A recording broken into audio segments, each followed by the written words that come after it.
What's going on, everybody? This is MDENT313, and I'm back at y'all with another one. Listen, what I want to talk about is something that Turki Alalshikh is trying to do for boxing, to better the sport of boxing, and I think it's a phenomenal idea, right? One of the main problems that we have in the sport, we have a number of problems, right? But one of the main problems that we have in the sport of boxing is that Turki Alalshikh is trying to fix is he's trying to lower the price of pay-per-view. He's trying to lower it from the $90 price point down to a $15 to $20 price point. And I think that is a wonderful, wonderful idea, right? Because even though Turki Alalshikh, he's a billionaire and he has a lot of money to throw around, everybody want return on investment, right? You can't have a business model to where you're excessively spending money and not making money in return. Because if you have that dynamic going on, that's considered a loss leader. And I don't care how much money you have, you don't want to just throw away money, right? It's too hard to get to that point. It's hard to become a couple of $100,000, let alone a millionaire, 100 millionaire to a billionaire, right? It's hard to get to that status. And you don't get to that status without making smart, educated, calculated risk, right? And I think with Turki Alalshikh's dropping the pay-per-view price down to 15 to 20 bucks is phenomenal, right? Now, the other problem with pay-per-view, at least from my standpoint as a boxing fan, a lot of times recently, right? I would say within the last 7 to 8 years, right? A lot of times, not only is the pay-per-view kind of high or kind of expensive, if you will, is that the undercards be extremely terrible because they have to pay the main event fighter so much that every once in a while you will get a great co-main event, but the rest of the fights on the pay-per-view be extremely lackluster.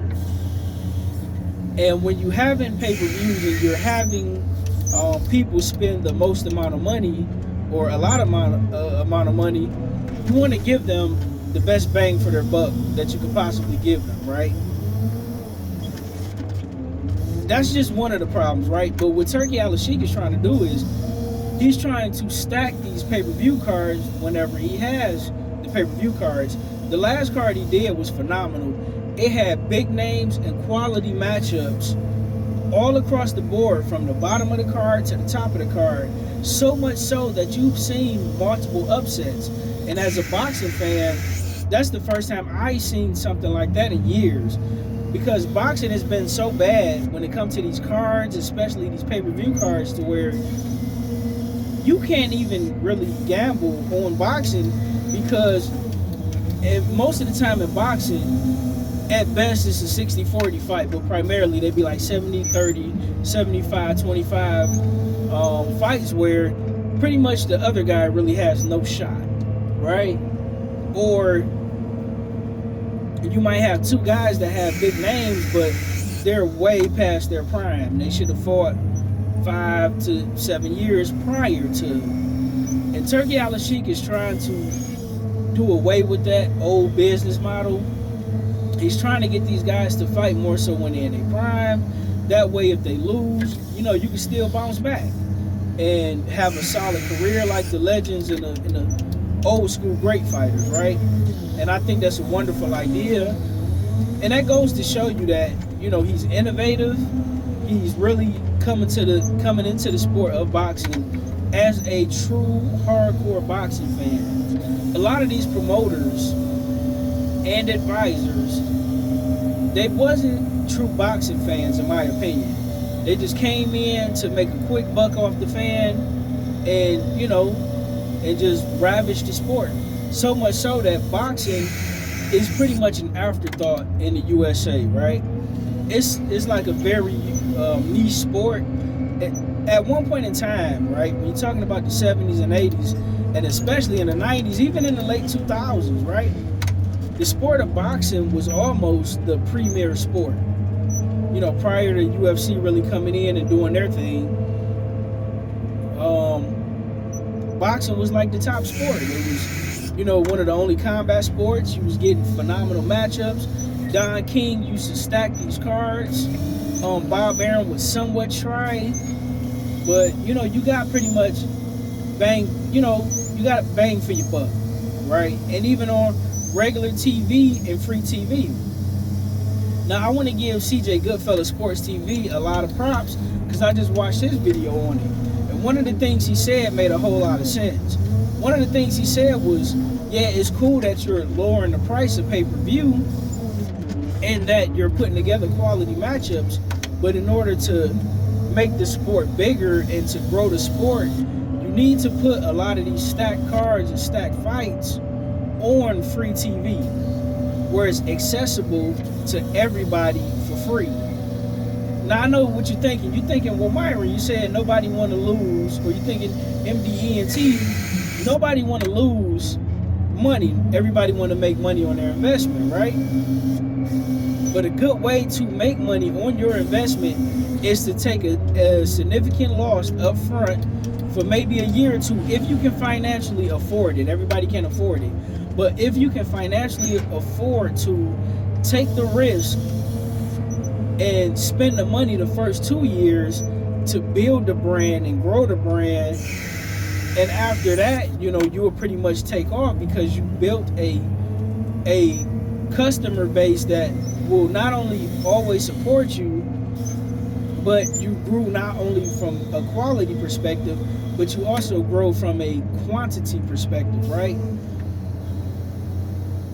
And I understand what he was saying by that, because as a hardcore boxing fan, when I go to talk boxing with the everyday person, they don't really know anybody. They may know the top names, and a lot of those guys that they do know are retired fighters, right? They may know a here or there, they may know an Errol Spence, they may know a Terrence Crawford, they know a Tank Davis, they know Ryan Garcia and Deontay Wilder, but the guys that they know are guys who are active on their social media, and those guys that know how to market and brand themselves effectively. But for the average fighter, even though they're tremendous fighters and they're just as good, if not better than some of the fighters who can brand and promote themselves, Canelo Alvarez, these guys don't have it. They're not, how can I put it? I don't want to say this, but they're not marketable, if you will.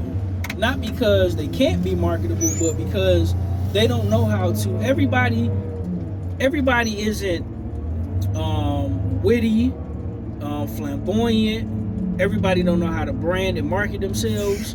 It's hard. That's a skill. Everybody isn't extremely charismatic, or funny, or charming, or whatever, right? So sometimes you need help from somebody on the outside, right, who is knowledgeable at that. So one of the things that CJ Goodfellas Sports TV was saying, if you put these guys on free TV and you stacking the cards and you putting them in great fights where you're introducing new people to them for free that can get to know these guys, that can, that'll end up eventually supporting these guys and supporting the sport of boxing, so that when you decide to put these guys on pay-per-view, new people as well as the hardcore boxing fans will be familiar with them and will want to spend their money, right? And it's easy for me to say, you should do that and take a loss, because I don't have that kind of money, right? But that's a very, very, very effective strategy when you're starting a business, if you have the capital to do so. They say 80% of most businesses fail due to lack of finances. And if you have the finances, Turki Alalshikh definitely had the finances. I agree with CJ Goodfellas Sports TV that is a phenomenal strategy. But saying that Turki Alalshikh can't afford to go down that road and make that investment for the first couple of years of putting them on free TV as well as stacking the cards, still paying these guys what they're asking, Well, the second best option is what Turki Alalshikh did, and I still think it will be effective because when you look at something, you like, as especially as an average guy like myself, right? You like, $20 is $20, but it ain't gonna kill me, right? Let me see what's going on here. Now, it's still not as effective as putting it on free TV, but it's a lot more effective than making it 80 to 90 bucks, right? And I want to say thank you to Turki Alalshikh. You know, there's other things in the sport of boxing that need to be cleaned up, like it's too many titles, too many different networks and promotional companies.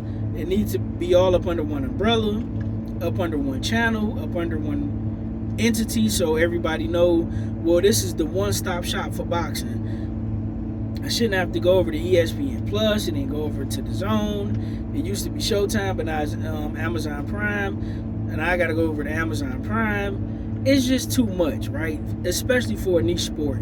You could do that for main sports like baseball, you know, basketball, NFL, because they've built a large fan base that's not going anywhere, right? But for the sport of boxing, that's not the case anymore. But I like what Turki Alalshikh is doing. I want to say thank you. I want to say continue to do good work, and I appreciate everything. As a boxing fan, I appreciate everything that you're trying to do for the sport of boxing. And with that being said, ladies and gentlemen, let me know in the comment section what you think about what Turki Alalshikh is trying to do for the sport of boxing. Like, share, and subscribe.